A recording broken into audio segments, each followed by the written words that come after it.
The Trump administration lays out a highly restrictive set of guidelines for daily life. The stock market collapses and San Francisco shuts everything down. I'm Ben Shapiro. This is The Ben Shapiro Show.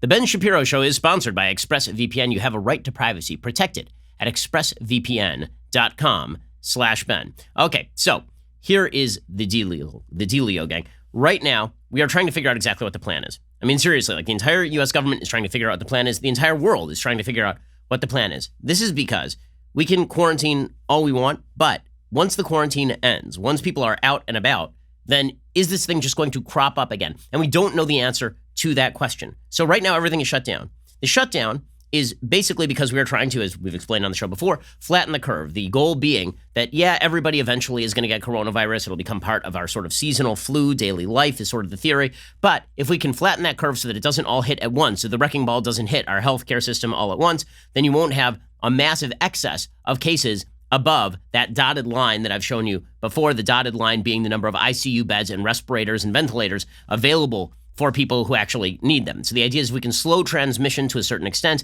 then eventually there will be enough beds available because people won't all be getting this at once. But here is the problem. Let's say that we lock everything down for just a couple of weeks. Let's say we lock everything down for a couple of months, and then all the young people go out and they hang out together, and then they infect one another, and then all the old people get it. Well, you may have delayed it a little bit, but unless you have radically increased the number of ICU beds and ventilators, then you've not actually bought anything. You've not actually achieved anything. Because the line is still where it was before. All you've done is basically delay a little bit the onset of the tsunami that is going to hit. So the question right now is, what is going to stop this thing? Now, the evidence is sort of interesting and mixed on what is going to stop this thing. So in China, if we believe the Chinese statistics, the Chinese have actually stopped this thing dead. They locked everybody down for about 3 months. And now there are few new cases, according to the Chinese government. We have seen industries start to reopen. We're seeing people in the streets again. In Hong Kong, same thing. Lots of people out in the streets again. Unclear whether business has reopened at this point in South Korea or not. So the question is going to be, now that people are back out and about, whether they are starting to reinfect each other and whether you see the caseloads rising again. If not, then there is a hope that this thing is just shut down temporarily. And if it's shut down temporarily, then we can weather this thing. If, however, there is no shutdown that is temporary. If, however, it turns out that the minute we get out of our hidey holes and we start associating with one another, we're going to reinfect each other again. And then it's going to hit all the old people anyway. And we have not significantly increased the number of beds. We haven't bought ourselves any time at all. And if the vaccine takes 12 to 18 months, and the idea is that we're supposed to shut down the entire world economy for 12 to 18 months, that is simply unsustainable, which is why it's fascinating to see the differences between how the United States and the UK and Denmark are treating this thing. So I mentioned this yesterday. The United States is right now basically pursuing a policy of everybody stay home, which is based on best available information. Everybody staying home is going to slow the transmission of the disease. Okay, the UK was pursuing a policy originally of herd immunity. Let everybody who's under the age of 60 walk around freely, go about their business, get the coronavirus, develop an immunity to coronavirus, and then once it's passed through the population, there's not as much chance that all of those people are going to pass it on to the old people. The problem is, it turns out that a lot of the people were still visiting with old people. Grandma and grandpa were still getting it, and this is why the UK is now imposing American-style restrictions. Meanwhile, in Denmark, they're trying the UK-style experiment. They're basically saying everybody under the age of 70, go about your daily business, go enjoy your life. We'll develop herd immunity. If you're over the age of 70, stay in your house. We're going to slip a rent check and some food under your door and just deal with it for like 3 to 4 months. It'll be interesting to see which one of these bears the most dividends. In the long term, it may actually be the Danish example. It may be Denmark. The reason being, again, if the goal here is not just to lower the curve, but to eradicate the passage of the disease generally, you do need herd immunity at a certain point. The benefits of a slow development of the disease over time toward herd immunity is that you don't fill all the ICU beds at once. The downside is it means that you have to shut down the economy for extraordinarily broad periods of time. In Denmark, the hope is that if you can segment off people who are older, that you can get the best of both worlds, that all those old people will not get the disease and all the young people will get it, but most of them will be okay. And by most, we mean nearly all of those people will basically be okay. These are the sort of trade-offs that public policy has to take into consideration because the economy shutting down is a major public policy consideration. Millions of jobs are going to be lost across the world this month and next. Hey, in the United States, hundreds of thousands of jobs are going to be lost this month and next. The reason being, you can't shut down the entire United States economy indefinitely without any sort of expectation as to when the economy is going to open without inflating the currency. I mean, at a certain point, who's going to buy bonds? At a certain point, where is the money all going to be? And once you start inflating the currency so people can continue to pay for their food, well, what happens to everybody who has savings? All the people who are really wealthy don't actually have a lot of money anymore. Basically, all the wealth of a society dissipates when the economy stops dead this way. These are serious considerations that we're going to have to consider, and we're going to have to hear some more specific plans from our leadership as to how they expect that this thing is going to die out, or how we expect to increase the medical capacity of the system itself so that when we reopen the doors, when business reopens, we don't have exactly the same situation we had 2 weeks ago, where business is open, but lots of old people are in danger of dying. We're going to get to more of this. We're going to break it down in just 1 second, because data first here, before opinion, data first. We'll get to all of that in just 1 second. First, let us talk about the fact that your car right now kind of valuable to you. And one of the things you don't want to be doing is heading out to that auto parts store. So you got a breakdown? You're not going to go to the auto parts store because a lot of these businesses are shut anyway. Why not check out rockauto.com? It's so much easier than walking into a store and then demanding quick answers to things like, Odyssey, is your Odyssey an LX or an EX, and what kind of part do you need? Is it the specific exact part? I mean, many of your parts right now are basically computer-based, and that means that you don't have the exact part at a local auto parts store, besides which it may be closed right now. So go check out rockauto.com. The rockauto.com catalog is unique, remarkably easy to navigate. Rockauto.com has everything from engine control modules and brake parts to tail lamps, motor oil, even new carpet, whether it's for your classic or daily driver. Get everything you need in a few easy clicks delivered directly to your door. RockAuto.com always offers the lowest prices possible rather than changing prices based on what the market will bear like airlines do. Why spend up to twice as much for the same parts? RockAuto.com is a family business serving auto parts customers online for just 20 years. And let me just give you a quick example. A Delphi FG 1456 fuel pump assembly for your 2005 to 2010 Honda Odyssey is $354 at Advance, which is a big chain store, versus $217 at rockauto.com. So next time your car gives you trouble, instead of heading off to the auto parts store, which is probably closed, instead head on over to rockauto.com right now. See all the parts available for your car or truck and write Shapiro in their How Did You Hear About Us box so they know that we sent you. Okay, so as I say, the big questions right now involve exactly when we reopen the economy, if the economy is reopened, how exactly all of this shakes out. So here's the information that we currently have. Right now, according to the New York Times, Benedict Carey writing, scientists tracking the spread of coronavirus reported on Monday that for every confirmed case, there are most likely another 5 to 10 people in the community with undetected infections. These often milder cases are on average about half as infectious as confirmed ones, but are responsible for nearly 80% of new cases, according to the report, which was based on data from China. The researchers modeled the virus's natural spread in China before the government instituted a travel ban and an aggressive testing policy. During that time, from December of last year through late January, about 6 in 7 cases went undetected. That situation is analogous to the current state of affairs in the United States and other Western countries where tests are not widely available, the researchers said. Jeffrey Shaman, epidemiologist at Columbia, he says if we have 3,500 confirmed cases in the United States, you might be looking at 35,000 in reality. The report is among the first to address 2 of the most pressing questions about the pandemic: how many people are walking around with unrecognized infections, and just how infectious are they? As American policymakers have begun taking more aggressive measures to slow transmission, such as canceling events and closing restaurants, access to tests for the virus has been difficult or non-existent in much of the country. Those tests are going to be necessary in order for us to actually lock down people who may be walking around and carrying this thing without noticing it. Dr. Elizabeth Halloran, professor of biostatistics at the University of Washington, says it's crucial to implement wide-scale testing, and it's important to develop inexpensive tests so people can get tested whenever they need to be.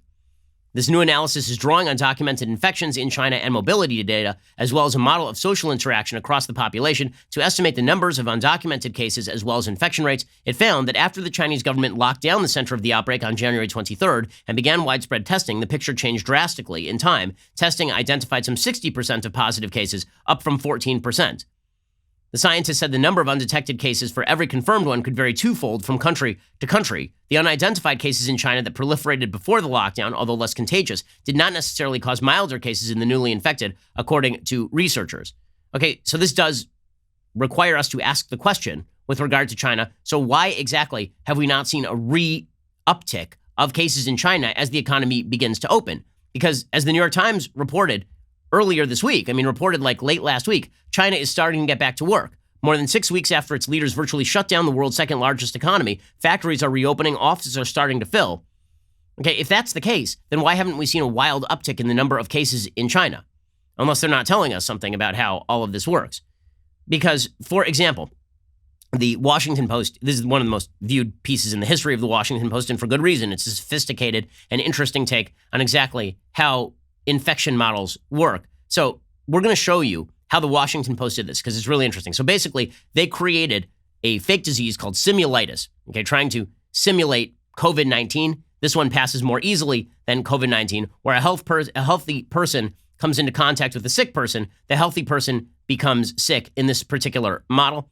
And then there are recovered people. So what you're about to see, if you can actually watch the show, is you're about to see dots of three colors, right? You're going to see purple dots. Those are people who have recovered from simulitis, which in this case is sort of a more viral version of coronavirus. You're going to see the sort of greenish gray dots. Those are healthy people. And then you're going to see the orange dots, and those are sick people. And there are a bunch of different simulations that they have put out there. So simulation number one. This simulation is a free-for-all. Basically, everybody travels as they see fit. There are no travel lockdowns. Everybody is able to go and do exactly what it is that they want. We can play that, and I can explain what's happening. So you can see there's this one sick person, starts infecting people almost immediately. Now, all the people are infecting all the other people. And what you see is very, very quickly, the sickness spreads throughout the entire population. You can see on the top of the graphic, this is why you should subscribe at Daily Wire so you can actually see what we're talking about. You can see at the top of the graphic, this big bell curve, and the bell curve quickly spikes all the way to the top of the chart before finally starting to drop off as people start recovering. Now, what these charts do not include is the number of people who die. So those people are no longer infectious, obviously, but it's a fairly good simulation of what exactly this stuff looks like if there are no restrictions in place at the time. So this was able to spread quickly over an entire population in a bigger country, right? This is a very small country, right? You're only talking about a couple hundred dots. When you see that, what you're seeing is that the entire population is infected in a very short amount of time, but then everybody is recovered, right? So the question is, if you're looking for herd immunity, maybe you don't want to restrict everything, right? The theory here would sort of be the Danish theory, which is, okay, fine. So everybody gets sick and then everybody recovers. So you actually want this to happen as quickly as possible. Okay, then you have your second model of how to contain this thing, and this would be the attempted quarantine. Okay, so this is where you literally just wall off a portion of the population, and what you see is that within the portion of the population that is walled off, the infections happen really, really fast, right? So let's say you wall off a nursing home and somebody in the nursing home has the infection. Everybody in the nursing home has the infection within about 5 seconds. Everybody outside the nursing home does not have the infection. Now, the problem is, as you will see in this particular model, is that as the door opens, right, as you start to get beyond the attempted quarantine, then some of the sick people are going to escape, and then they're going to start infecting the population. And then you get this sort of secondary spike where all of a sudden a lot of people are getting the infection, but you've seen that the curve has been flattened. So the idea here would be sort of what the United States is trying. Everybody stay home. Now that you are staying home, the curve is rising, but rising later. And so the idea is because the curve here is flatter, then presumably the number of beds that are built in the meantime are going to relieve pressure on the healthcare system. Now, that only works if you actually raise the number of beds that are available. It only works if you actually pay for new ventilators. It only works if you build new hospitals. So all of that has to happen in this model in order for the effects not to be as bad as the first model where you just let everybody run around without any sort of restrictions. Okay, then there's the third model. The third model is moderate social distancing. In moderate social distancing, this happens when about a quarter of the population moves around and everybody else stays home or socially distances. Right? So this is sort of what the United States has kind of right now, right? This is what we've been pursuing, which is basically a small percentage of the population is moving around. Some people are going to work. Most people are now staying home in major cities. And here's what that looks like over time. So you see that people are, one sick person will move around. Every person they hit gets sick, but they're hitting a lot fewer people because not that many people are moving around. And so the entire disease vector just moves a lot more slowly, like a lot more slowly. Yeah, people are getting the symptoms, but it's happening extraordinarily slowly over time. There are a lot of healthy people, a couple of recovered people, and very few sick people over time. The curve here is very flat. So that's what the United States is going for, again, in order to keep that number below the dotted line of the number of ICU beds over time. Now, the problem with this is it doesn't develop herd immunity. So if at a certain point people get back to work, then you immediately kick into chart number one, and then the number of cases spikes again. And this is the point I'm making. We don't know what's going to end this disease vector, right? There's a great hope that the summer ends the disease vector, that basically we get to summer, warmer weather, flu tends to die off in warmer weather, and then everybody gets back to work for a few months while we build some new ICU beds. By the time we hit fall, we don't have to shut down the economy again in the same way. But that is assuming some things like that this is going to kill the virus, which there's some fairly good evidence for that. In equatorial zones, it seems like the virus is being killed off faster in hot areas, hot and humid. seems to be killing off the virus. So we can all pray that that is the case. So that would be the idea behind a temporary, mostly lockdown, which is kind of what we in the United States are pursuing. That's the policy that we're looking at right now. Then there's extensive social distancing. Extensive social distancing would be like San Francisco right now. This is 1 out of every 8 people moving, meaning barely anyone is moving at all. And you can play that simulation as well. Again, all these simulations are courtesy of the Washington Post, which did an excellent job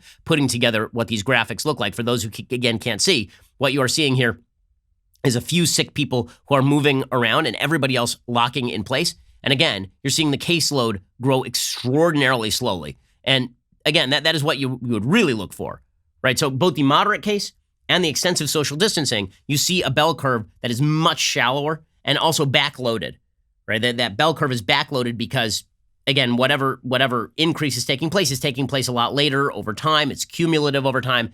So that is what the United States is looking for, is delay this thing until summer and then pray that the hot weather kills the flu, or kills the Wuhan flu. And by the way, it's not racist to call it Wuhan flu. We'll get to that in a second. It originated in Wuhan. The Spanish flu is the Spanish flu. This is the Wuhan flu. Okay, so this is the model that the United States is pursuing.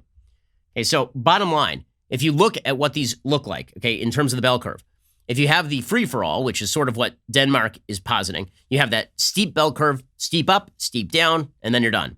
The attempted quarantine, you have a much shallower curve, and then you have a secondary curve that is much broader. Okay, the goal there would be to shut this thing down, at least for the moment, so you can get that ICU level just above this sort of orange double bell curve, just above the camel humps right there. And then you have moderate distancing, which is what the United States is trying in the short term, and it depends how long we can keep that thing lasting. And then the hope is that when you hit the end of that chart, by that point we have a vaccine, by that point we have the summer, and this thing gets killed off. And then extensive distancing is just a better variation of moderate distancing. So the United States is basically trying strategies 3 and 4, moderate distancing and extensive distancing. Denmark is trying strategy 1, and the idea would be that you wall off all of the oldies and you make sure that they don't actually get hurt. All of this is reliant, again, on a couple of assumptions. Assumption number 1, summer comes, the flu dies. Assumption number 2, a vaccine is developed sometime in the near future. If neither one of those things happens, nothing we are doing right now is going to matter.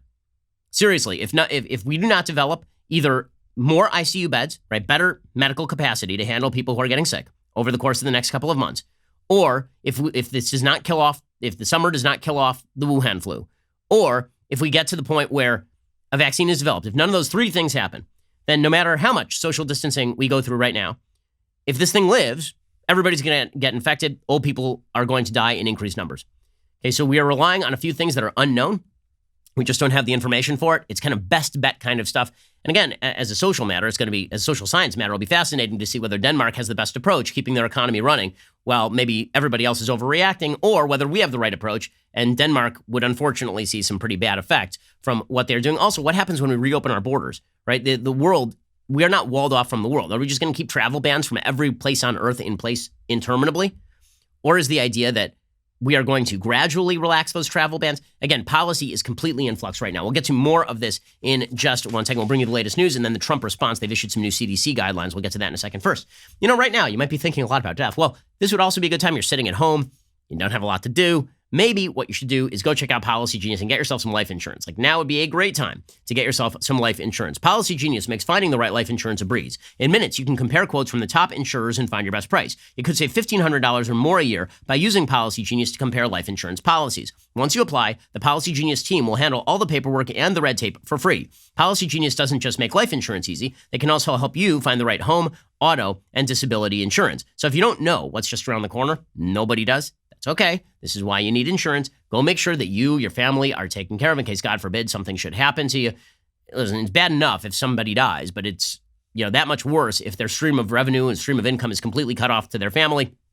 And it's just the responsible thing to do. If you got a family, go get life insurance right now. Shop competitively and get the best possible deal, the best possible price from PolicyGenius.com. Policy Genius, everybody gets the future wrong. Who could have predicted this crap? But it's better to get life insurance right. PolicyGenius.com. Go check it out right now. Okay, so all of this has some pretty significant financial implications. We've gone through all the simulations. We've shown you how exactly all of these various policies would work. No quarantine, partial quarantine, total quarantine, everybody staying home. Right? We've gone through all of that. The financial ramifications of each of these makes a huge difference because the fact is that if we have no data on when the economy gets restarted, if the idea is we're just going to stay in lockdown until there's a vaccine, which could take 12 to 18 months, the world economy that's not a recession, that's a depression. because the fact is there are businesses operating on the margins right now that are going to go under, which is awful in and of itself. Okay, a lot of people are going to lose their livelihoods over the next couple of months. And the government is stepping in and taking measures along these lines. Right, the Fed says that it's going to offer an additional $500 billion in overnight repo funding markets to prevent creditors from going in and trying to repossess stuff, right, from calling in their loans. They're basically saying, guys, hold off. Everything's on hold. The federal government is going to pump into you to make sure that you don't experience as losses necessary for you to call in all of those mortgages, call in all of those car loans, call in all of those student loans. We're going to step in right now, and we're going to stopgap this thing for the moment. And that's good policy so long as it's a stopgap. It cannot be permanent, because eventually, how are you going to fund this? There are only a couple of ways you can fund this, right? One is that you are betting that sometime in the future, taxpayer dollars will pay for this, and so you're selling off bonds. And then who do you sell the bonds to? If the rest of the economy is shut down, who can afford to buy the bonds, right? Every single country on planet Earth right now is in the same situation the United States is in. So are we all going to sell our bonds to each other? Who exactly is the bond buyer at that point, right? Is the Chinese government going to buy American bonds? I mean, the Chinese government is already bankrupting itself. So do they have the money to buy American bonds? Maybe they buy American bonds in the hopes that America's economy recovers faster. But again, that is all dependent on the underlying condition being alleviated. If coronavirus is not alleviated over the next 12 to 18 months, there will be no bond market. Nobody is going to be buying into the future faith and credit of a country where the entire industry is shut down, and globally, nobody can afford to buy those bonds, okay, which leaves the federal government with only a couple of other options. One of those is to actually pump, right, to actually inflate the currency, to basically helicopter cash everywhere, just give everybody oodles of money. Okay, once that happens, sounds great, only one problem. Once you start helicopter cashing everything, eventually prices are going to rise. Because, again, it doesn't lower the cost of production of the goods that are still in production to simply helicopter cash everything. And what that means is that everybody who has savings is now worth less. Because the stock market is not going to rise on that base. I mean, we know this because this is actually what FDR tried to do during the Great Depression. During the Great Depression, there was an attempt by FDR to basically set wages, set prices, top-down government control, lengthen the Great Depression by 8 years. Hey, if you do not alleviate the underlying condition here, the Great Depression is even less understandable because there was no great underlying condition that led to the Great Depression. Here, you actually have an underlying condition, coronavirus. Presumably, when that is healed in some way, then you are going to see an uptick in the economy. But if there is no prospect of an uptick, then there will come a point where everybody is just going to have to adopt the Danish solution. There will come a point where the economy can no longer afford to operate on this basis, and that's going to be dangerous, and it's going to be terrible. And we're going to have to make some very, very difficult public policy decisions as to which sectors are allowed to go back to work, what is the risk factor for people who are older in our society, right? We hope we never get to that. The great hope is that by summer, by May, this thing starts to die down. And again, many scientists are suggesting that that may be exactly what happens, that perhaps we get to the point pretty quickly, hopefully, as we say, by May, that this thing starts to drop off a little bit in terms of its virulence and that the government has gotten it under control. But if it does not, then all of the measures the government is taking right now in order to contain this thing are not going to have a lot of long-term effect, and the economy is going to stay down for the count. Right? That is the great fear. So we can all take these measures, right? We can all stay home. Government can pump. We can do that for a marked period of time. We cannot do that interminably. We cannot do it forever. The government cannot just print money or borrow money on the basis of revenue that's never going to arrive based on lowered economic projections. Now, again, most economists believe that we're going to come out of this fairly quickly, meaning that there'll be a rough Q2. That Q2 in the Goldman Sachs is projecting that Q2 in the United States, we're going to see a 4% GDP loss, which is just astonishing. And that then afterward, we'll see, they hope, an alleviation and a 2% GDP gain, that we'll see a U-shaped recovery. And by the end of the year, we'll have gone through the year at a slight loss.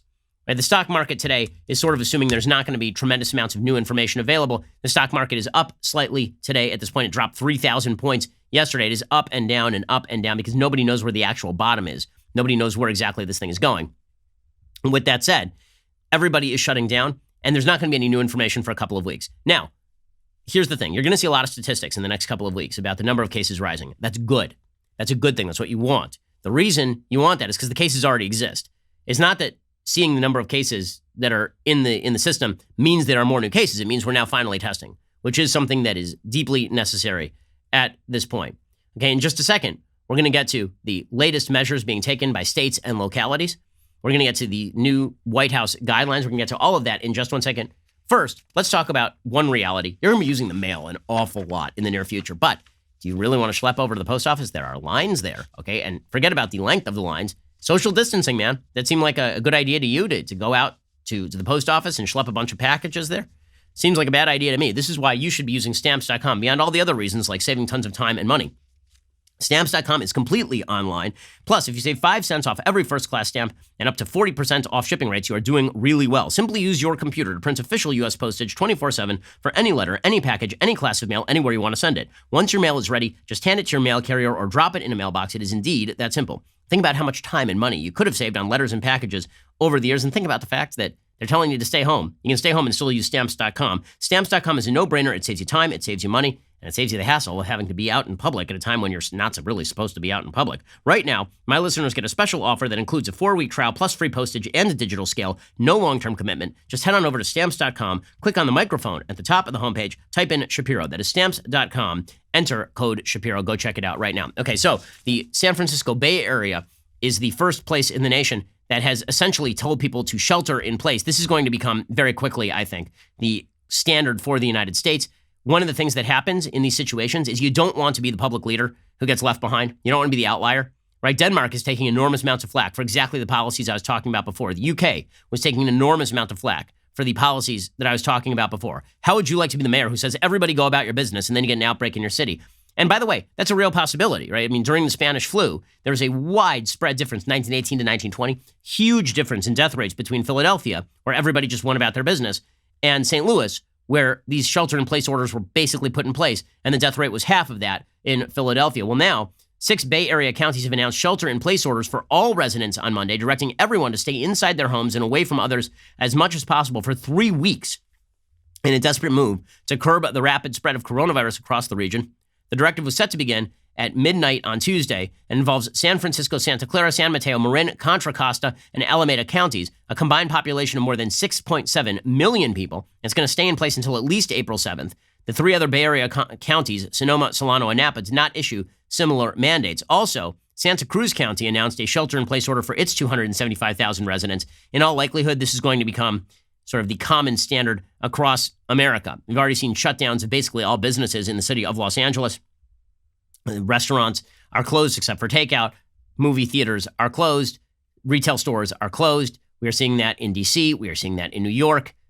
I mean, we've never seen anything like this, truly, in the history of the United States. I mean, even during World War II, the stores were open. This is astonishing stuff. Businesses that do not provide essential services must send workers home, according to these orders. Among those remaining open are grocery stores, pharmacies, restaurants for delivery only, and hardware stores as well. Most workers are ordered to stay home. Exceptions are just healthcare workers, police, fire, other emergency responders, and utility providers such as electricians, plumbers, and sanitation workers. BART will run for essential travel. Airports are not closing either, although the fact is that domestic airline travel is basically dead at this point.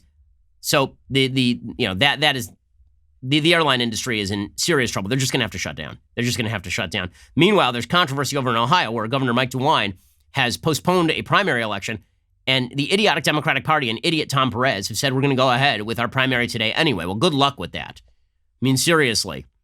I mean, the governor, there's been talk about, a judge said you can't shut it down, and DeWine said, I am shutting it down. And people are like, well, this is a constitutional crisis. No, the negotiations between executive branches and the judiciary are ongoing.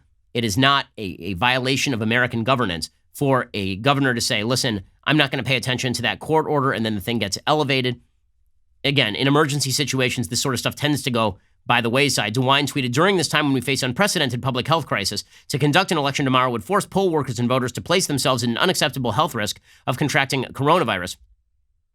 Meanwhile, the Secretary of State, Frank LaRose, said that he's going to seek a remedy through the courts to extend voting options so every voter who wants to vote will be granted that opportunity. Frankly, I'm shocked the DNC decided to go forward with this thing anyway. Okay, meanwhile, the White House announced all sorts of new guidelines yesterday. Sorry, quick note. First, there are no shortages, okay? So this idea, you don't have to rush over to the grocery store or the pharmacy. These things will be stocked. NBC's Nightly News with Lester Holt was pointing out that the supply chains are still in place. The good news is nobody's starving, thank God. Okay, the fact is that capitalism, amazing solution to stocking the shelves. Here is Lester Holt reporting last night on NBC News. So there will be food. There's not a reason to stock up. Just come back tomorrow. In Maryland today, trucks loaded with supplies headed to a slammed Costco. The same in Florida, pinched public stores getting resupplied. In California, the Northgate Gonzalez Market, one of many shoppers now opening early, just for older shoppers 65 and up. We're going to have exclusive for seniors. And tonight at an Aldi, there is enough toilet paper. Okay, so that, of course, is good news. The White House yesterday came out and announced some new guidelines. President Trump said that this outbreak could last until July or August. Originally, the media reported that Trump was going to keep all these restrictions in place until July or August. The fact is, we do not know how long these restrictions are going to last. In reality, do you think the American people are going to simply shelter in place all the way until July or August? It is currently March 17th. Do you really think the American people are going to shelter in place for 4 months? Okay, that is something, it's just not going to happen. Realistically speaking, it's not going to happen. Here's President Trump suggesting the outbreak could last until July or August. Then Dr. Anthony Fauci said, well, the restrictions aren't going to last until July or August, but the outbreak could. It seems to me that if we do a really good job, we'll not only hold the death down to a level that is much lower than the other way, had we not done a good job, but people are talking about July, August, something like that. So it could be right in that period of time where it washes through. Other people don't like that term, but where it washes through. Okay, so that of course is a fairly accurate take. Some people are even suggesting that by early May, as the summer kicks in, we may see an alleviation of the virus itself. President Trump finally acknowledging the economy could be headed into recession. Look, the fact is that the early handling of this by the Trump administration was not good. As I've said for about a week, Trump wised up late last week, and he has now been taking a very serious tack on all of this, which is correct. Here's Trump yesterday announcing the economy could be headed into recession. Stock market took another hit today. Is the U.S. economy heading into a recession? Well, it may be. We're not thinking in terms of recession. We're thinking in terms of the virus. Once we stop, I think there's a tremendous pent-up demand, both in terms of the stock market and in terms of the economy. And once this goes away, once it goes through and we're done with it, I think you're going to see a tremendous surge. Okay. President Trump also suggested that the best thing for the stock market is to get through the crisis, which of course is true and does speak to what exactly are the financial measures that are being taken. This is why the suggestion that the Fed lowering its rate to zero was going to jog the economy is idiotic. Until this whole thing is actually solved, there isn't going to be no jog to the economy. Right now, it is just a matter of get through it until either a vaccine is found or until the summer kills off this Wuhan virus. Here's President Trump. Stocks continue to fall today. Would the White House support negative rates? Best thing I can do for the stock market is we have to get through this crisis. That's what I can do. That's the best thing we can do. That's what I think about. Once this virus is gone, I think you're going to have a stock market like nobody's ever seen before. Okay, and of course, I think there's truth to that as well. I mean, the fact is that when we do come out of this will have been a very good time to buy stock. But not a lot of people have tons of disposable income, considering that their businesses are being shut down. President Trump did say that we now recommend that nobody gather in groups of 10. So much for your holiday party, gang. And if you have a family of 12, then I guess 2 of them are out on the doorstep. Here's President Trump. My administration is recommending that all Americans, including the young and healthy, work to engage in schooling from home when possible, avoid gathering in groups of more than 10 people, avoid discretionary travel, and avoid eating and drinking at bars, restaurants, and public food courts. If everyone makes this change or these critical changes and sacrifices now, we will rally together as one nation, and we will defeat the virus, and we're going to have a big celebration all together. Okay, and again, all of that is true. All that we need is one of 3 things to happen. We need a massive increase in the number of ICU beds and ventilators. We need this Wuhan virus vaccine right now, or we need the summer to kill off the flu. Now, again, even if the summer kills off the flu, we are still going to need that increase in ICU beds. We are still going to need that increase in vaccine. The reason being that there could be a second wave of this. What people don't realize about the Spanish flu, there were actually 3 waves of the Spanish flu. Wave number 2 was the one that killed the most people. President Trump, in another piece of good news, he suggests that a vaccine candidate for phase 1 has begun. In actuality, there are actually several candidates for a phase 1 vaccine. There's one here. I believe there's one in Germany. I believe there's one in Israel. Here is President Trump. I'm also pleased to report today that a vaccine candidate has begun the phase 1 clinical trial. This is one of the fastest vaccine development launches in history. Not even close. We're also racing to develop antiviral therapies and other treatments, and we've had some promising results, early results, but promising, to reduce the severity and the duration of the symptoms. And I have to say that our government is prepared to do whatever it takes we're doing. Okay, the acting DHS secretary added that a domestic travel shutdown is on the table. That, of course, makes perfect sense considering that nobody is flying anyway. I mean, the airlines have taken a massive hit. Here's the acting DHS secretary announcing that we may shut down the airlines. As you heard the president say, it's certainly something that we continue to look at, certainly in the task force. There are no immediate plans for any domestic travel restrictions. But as I often say, we like to keep all options on the table. And again, as the virus continues to evolve and our medical strategy continues to evolve, then that's certainly something that we'll take a look at. Deborah Birx, who's heading up the president's coronavirus response, she also says we're looking at the best responses from everywhere. Look, the entire federal government is on this thing. So are all the state governments. Again, the big question is going to be, what's the end date here? What's the end date? Because the fact is that we're already seeing this in countries around the world. People are already coming out of isolation, especially free countries where you're not going to have people with machine guns in the streets telling people to get back in their homes. Thank God, it's a good thing. That means that the number of people who are going to stay in place, especially if the numbers don't dramatically skyrocket and freak everybody out, that eventually people are going to go back out in the streets. Here's Deborah Birx saying we're looking at good responses from everywhere. I think we're looking at all the experience that has been gained around the world. We spend every day reviewing what has happened in China, South Korea, Italy, Iran, and across the world to really see how people have responded. There's a China model, there's a South Korea model. We're taking the best of each of those models and working on seeing how we adapt them. Okay, well, so all of that is true. It's funny. So the media have been playing this thing very oddly in some areas. For example, they've been saying that the federal response was following the state response. Yes, because states are built for this. I mean, this is what federalism is built on. Localism, the ability of states to declare national emergencies or state emergencies is far greater than the capacity of the federal government to declare such emergencies. Of course, this thing should have started at the local and state level in terms of the initiation of lockdowns like this. For all of that, the president has now put out a document called 15 Days to Slow the Spread. Now, this does not mean that all of these restrictions are going to end after 15 days. That is very unlikely. Okay, the high likelihood at this point is that this thing is going to continue at least another month. If I had to put my thumb on it, I would think that it would be at least another 4 to 6 weeks minimum. Okay, but with that said, the president has said there are 15 days to slow the spread because at the very least, you have to take one running punch at coronavirus by preventing the rapid spread to give the government time to catch up. So here are the guidelines. They say, listen to and follow the directions of your state and local authorities. If you feel sick, stay home. Do not go to work. Contact your medical provider. If your children are sick, keep them at home. Do not send them to school. Contact your medical provider. If someone in your household has tested positive for the coronavirus, keep the entire household at home. Do not go to work. Do not go to school. Contact your medical provider. If you're an older person, stay home and away from other people. If you're a person with a serious underlying health condition that can put you at increased risk, for example, a condition that impairs lung or heart function or weakens your immune system, stay home and away from other people. Even if you are young or otherwise healthy, says the White House, you are at risk. Your activities can increase the risk for others. It's critical you do your part to slow the spread of the coronavirus. And this, of course, has led to a fair bit of controversy between sort of young people and older people. There's an interesting article in the Wall Street Journal today about how some young people are like, I just want to live my life, man. And if the oldies get it, then the oldies... Okay, that is a fairly immoral point of view. You staying home for a couple... Listen, the economy is going to take the hit anyway. You staying home for a couple of weeks from the bar and killing your social life for a couple of weeks to save grandma... Actually, that's something you sort of owe to grandma.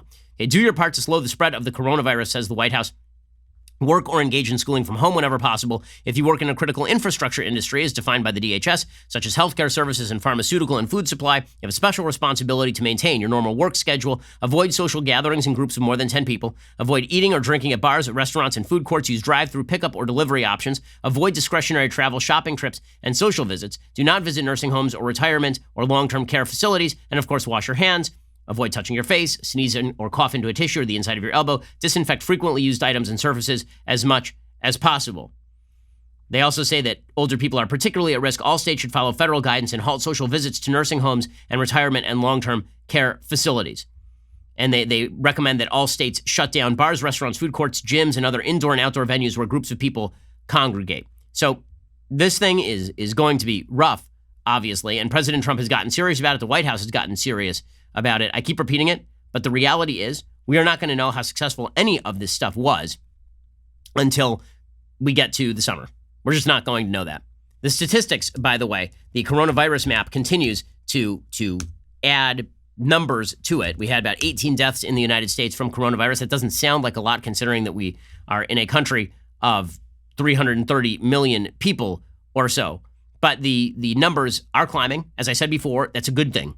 Okay, the fact that the numbers are climbing means that there's more tests that are now available, and there are drive-through tests that are being made available. With all of that said, Governor Andrew Cuomo is basically the tip of the spear in declaring this an emergency. He's been asking for literally tens of thousands of ICU beds from the federal government, which is something the federal government, it takes time to generate that sort of stuff. Cuomo has a piece in the New York Times today. Says, "Dear Mr. President, the coronavirus pandemic is now upon us. Data from other countries show us clearly where we are headed. Every country affected by this crisis has handled it on a national basis. The United States has not." Okay, first of all, that is just not true. Okay, Italy did not hand it on a national basis. They shut down northern Italy, then they finally shut down the entire country. They lagged. Okay, we are actually not lagging nearly as bad as Italy did. We're several days ahead of Italy in terms of our response. Cuomo says state and local governments alone simply do not have the capacity or resources to do what is necessary, and we don't want a patchwork quilt of policies. Okay, but again, the federal government can declare the policies, but it's very difficult to actually effectuate those policies without the state and localities actually making that happen. And Cuomo says, "There is now only one question your team must answer for you. Can we slow the spread of the disease to a rate that our state health care systems can handle?" The answer increasingly looks like no. That doesn't mean that we should not try. There are fewer options available at this late date. The federal government should move to implement them swiftly. You say that we need more tests, obviously, and there were screw-ups by the CDC throughout this entire process.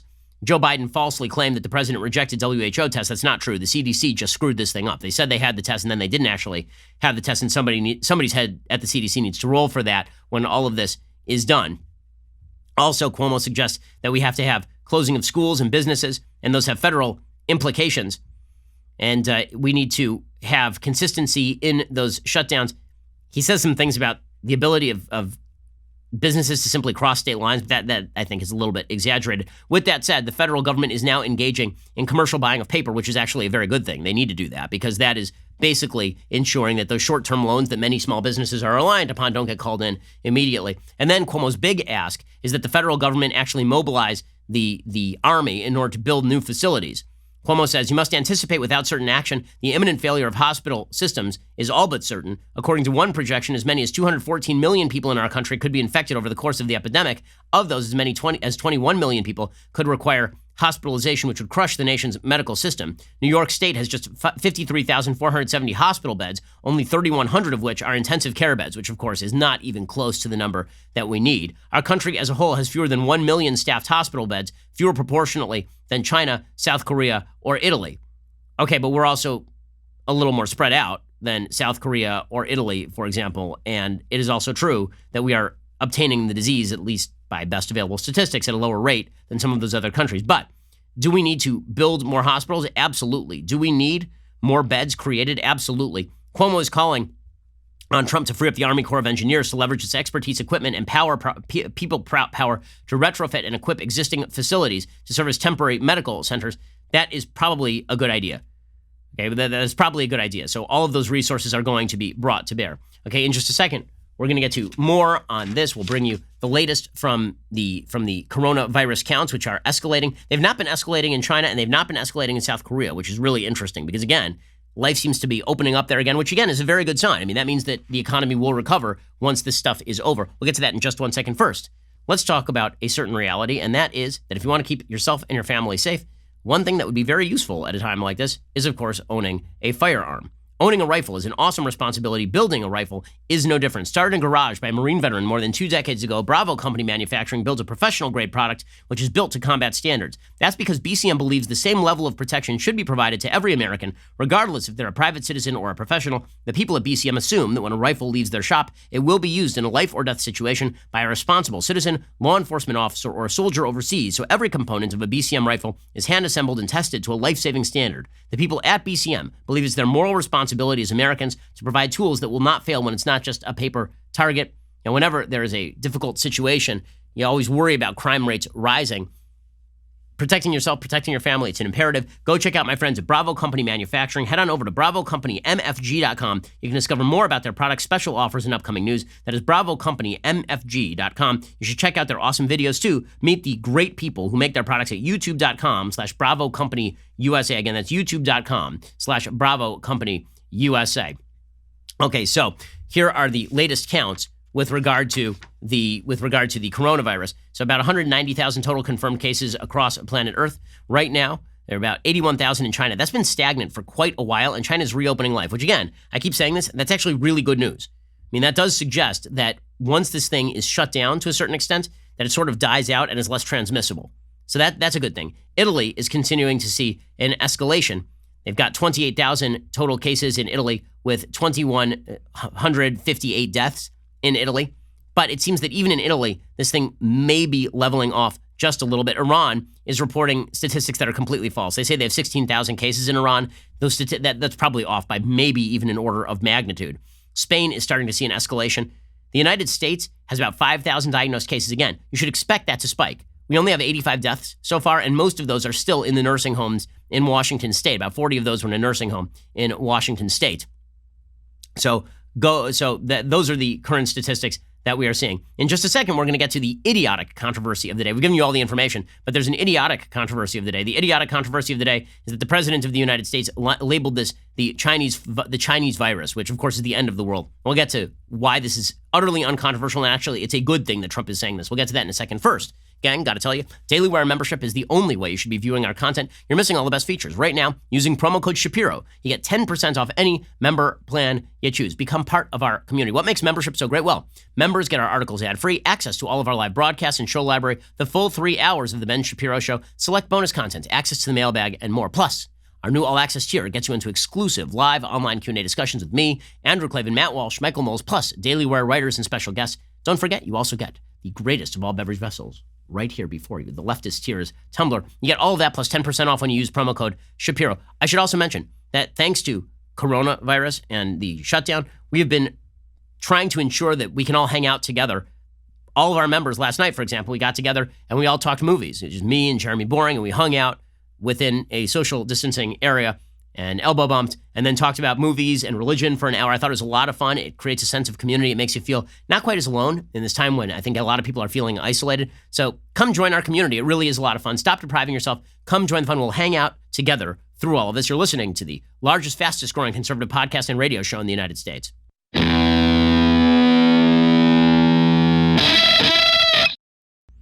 So the federal government has now proposed an $850 billion emergency fiscal package. That is a good idea because if it is targeted, again, at commercial paper, it's targeted at shoring up those small businesses that don't want to have their loans called in on them. That is a useful thing. It's not going to reactivate economic activity, of course. It would be idiotic to suggest economic activity is reactivated as coronavirus continues to plague the globe. Meanwhile, everybody is apparently a moron about labeling the coronavirus Wuhan flu or the Chinese virus. President Trump last night tweeted about the Chinese virus, and he tweeted this: the United States will be powerfully supporting those industries like airlines and others that are particularly affected by the Chinese virus will be stronger than ever before. And everybody was like, that's so racist. It is not racist. Stop with this stupid crap. It originated in China. It is the fault of the Chinese government that it exited China's borders for a month. China sat on this thing and tried to jail people who talked openly about it. So don't give me this garbage that somehow it's racist against random Chinese people to point out that the virus originated in China. Not only is it not racist, it's a good thing that the president continues to call it the Chinese virus. Why? Because Chinese diplomats are now pushing conspiracy theories, trying to blame this on the United States. Literally, they are trying to do this.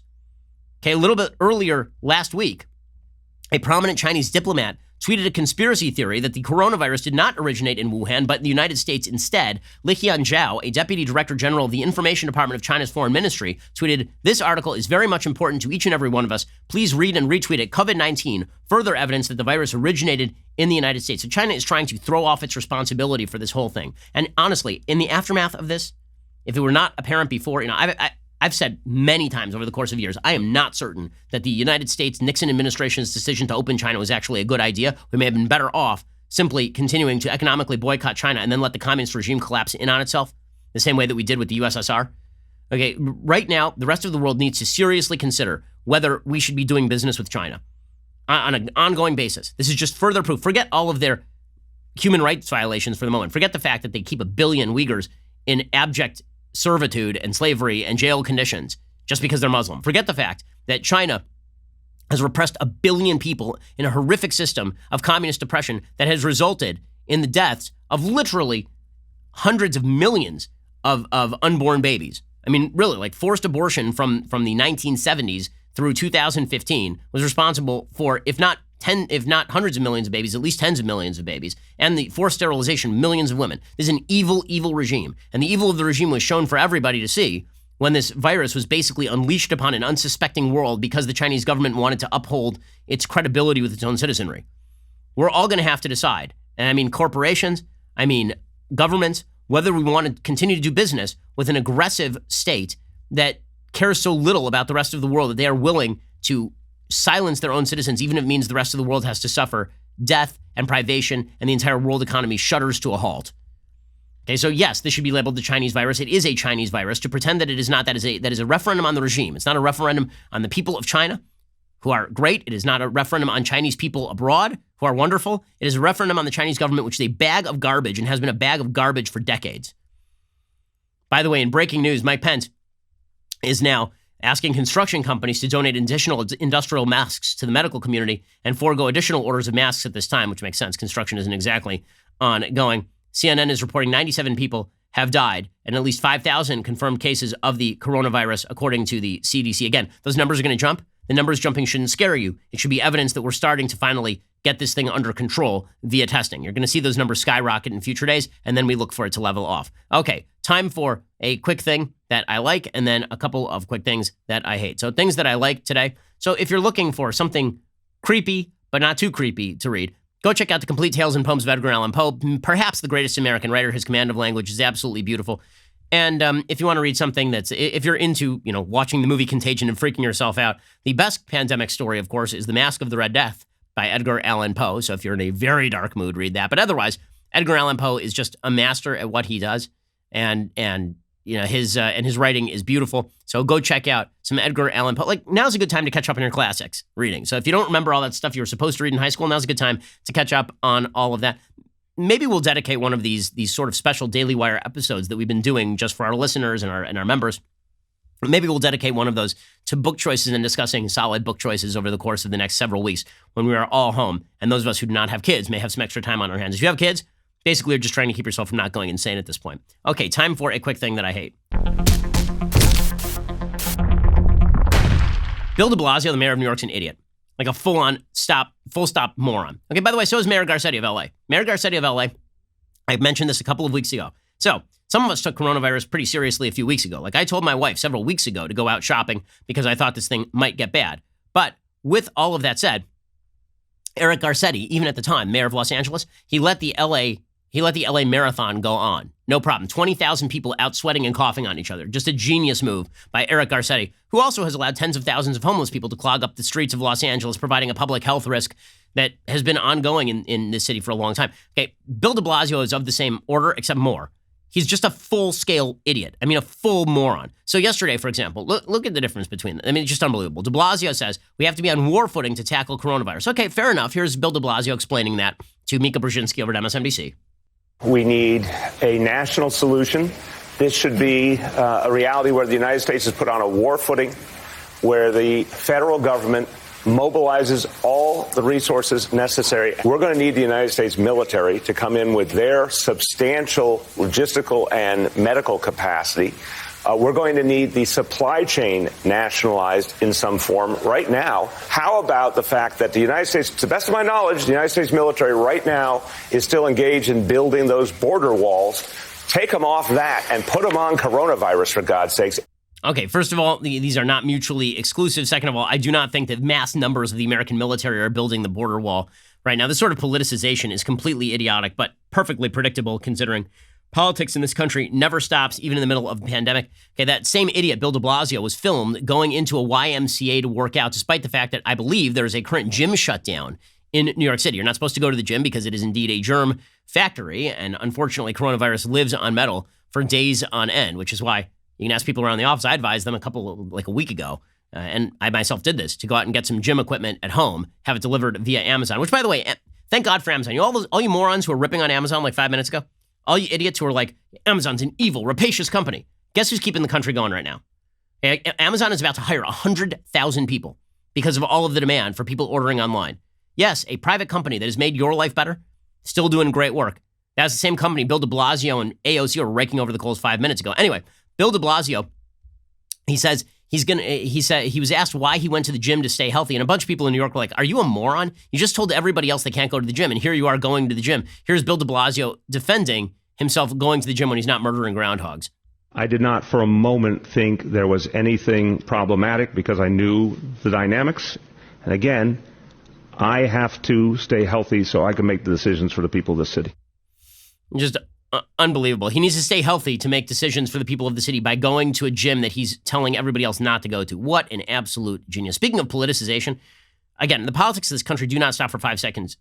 James Clyburn, who is the representative in South Carolina who endorsed Joe Biden and pretty much put him over the top there, put him on the path to the nomination. Yesterday, he was on Axios on HBO comparing President Trump and the Republicans to the Nazis because this crap just doesn't stop. It just doesn't stop. During his State of the Union address, Trump told 31 lies. Fully half of those lies, the Republican side of the aisle standing up in cheering. They knew that was not true, but they cheered him on. I really believe that the people of Germany knew Adolf Hitler was lying, but they cheered him on. And before they knew it, they no longer had a chancellor, but a dictator. Anything that's happened before can happen again. So we're now, seriously, it's hilarious. The same people who are saying that Donald Trump is Hitler and Mike Pence is Goebbels or something, these same people are suggesting that Donald Trump needs to fully take over the entire United States economy and now shutting down the entire country. Like, you're going to have to pick one. Like, this idea that the Republican Party is Hitlerian is so hilariously ridiculous. But politics, again, does not stop, no matter the situation. Can't stop, won't stop. Even Andrew Cuomo, who is going at it with President Trump over all of this, and Trump going right back at Andrew Cuomo over all this. I mean, this would be the time for cooperation and coordination. And if Cuomo asks for something and Trump says we don't have the federal resources right now, which is sort of what happened on a phone call yesterday. A bunch of governors were on the phone with Trump and they're like, can you get us ventilators? And Trump was like, you should first try and get the ventilator. We'll try to help, but we don't really have that great access either. I mean, it's not like we have a big stockpile of ventilators over here we're ready to hand you. So you should be trying to get it yourself. This was promoted by the media without Trump saying that we'll try to help you. Because people still have an agenda, even in times of global pandemic. All of this crap has to stop. Put it aside for the moment.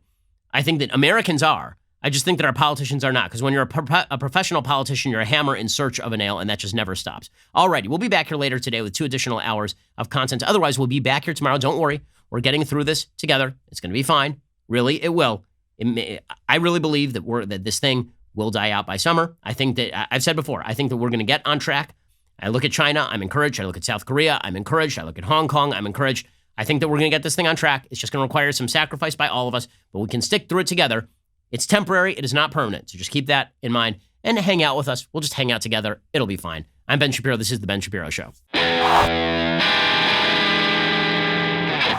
The Ben Shapiro Show is produced by Colton Haas, directed by Mike Joyner, executive producer Jeremy Boring, supervising producer Mathis Glover and Robert Sterling, assistant director Pavel Wydowski, technical producer Austin Stevens, playback and media operated by Nick Sheehan, associate producer Katie Swinnerton, edited by Adam Sayevitz. Audio is mixed by Mike Coromina. Hair and makeup is by Nika Geneva. The Ben Shapiro Show is a Daily Wire production. Copyright Daily Wire 2020. Major U.S. cities shut down to stop the spread of the Wu flu. But as we rush to save our lives, is coronavirus killing our Constitution? We will examine the surprising civics lessons of this pandemic. Then, former future Democrat governor of Florida and potential vice presidential candidate Andrew Gillum is found vomiting in a hotel room with a naked male prostitute and a bunch of meth. We will analyze, as it were, how the press lets him off the hook. All that and more, check it out on The Michael Knowles Show.